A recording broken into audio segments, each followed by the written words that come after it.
Assalamu alaikum y bienvenidos a especial de Ramadán, día número 24.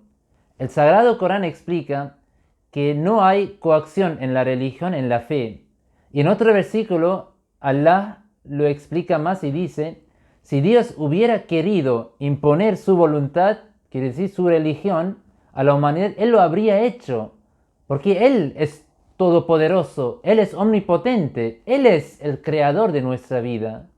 Pero si Dios nos dejó el albedrío libre, la libertad completa de elegir nuestro camino, sea el camino religioso o cualquier otro asunto, entonces ningún humano tiene el derecho, ninguna institución, sea religiosa o política, tiene el derecho de intervenir, no tiene el derecho de actuar en nombre de Dios. Por lo tanto, Islam declara el derecho de elegir libremente su creencia, su credo, su religión como uno de los derechos fundamentales y universales.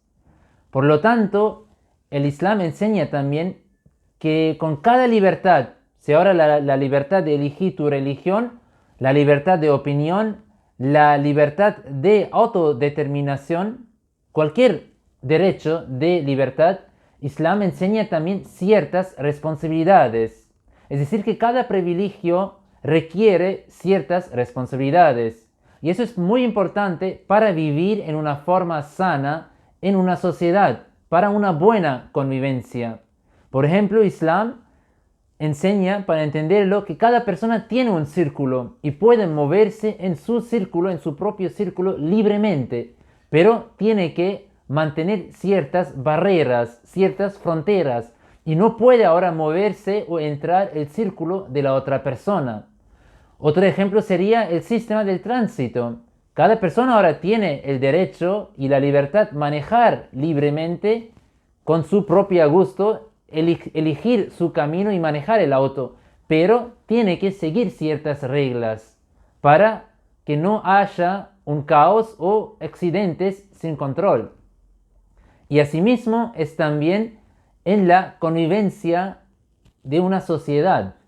Islam enseña cuando todas las personas o cada individuo tiene el derecho ahora de opinar, de creer lo que él quiera, tiene que también usar ese derecho, esa libertad con ciertas responsabilidades.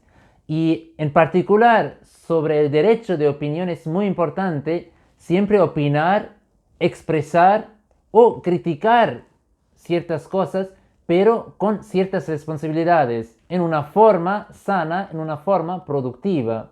Islam no prohíbe cuestionar, opinar o dudar, analizar los asuntos religiosos. Todo lo contrario, Islam promueve hacer un análisis profunda de los valores de los mandamientos, pero la forma de criticar, de opinar, de cuestionar, eso es la clave. Y en general el Islam enseña que para una buena convivencia es muy importante el respeto mutuo. Por lo tanto, dijo el santo profeta Mohammed, la paz sea con él, que un musulmán no debe insultar en ningún momento. Por lo tanto, enseña el Sagrado Corán que incluso no insulten a los ídolos falsos de los paganos, porque así se empezaría con odio, con división en la sociedad.